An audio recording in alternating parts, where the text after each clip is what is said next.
Leksyon ni sa tanan. Straight to the point.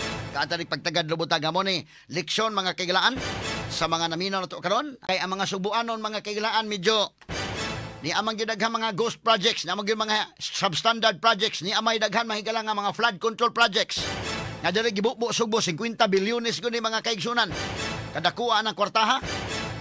Kadakuha ng kwartaha. Leksyon ni sa tanan. Once mo sud mo aning mga inani nga klase sa negosyo, inani nga klase sa anomalya, tanawa daan. Tanawa daan ang consequence. Tanawa daan. Kay na may katapusan ganing tanan.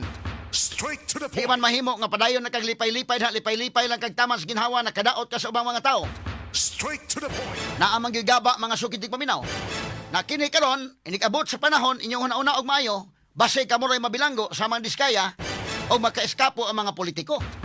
Imo ganang timbang-timbang, ready ka magpagamit, aron malipay ka, lami kay kag nindot kay balay ka, lami kay kag mga pagkaon, nindot kay kag mga sakyanan, ala kalipay, pero kana dunay kinutuban.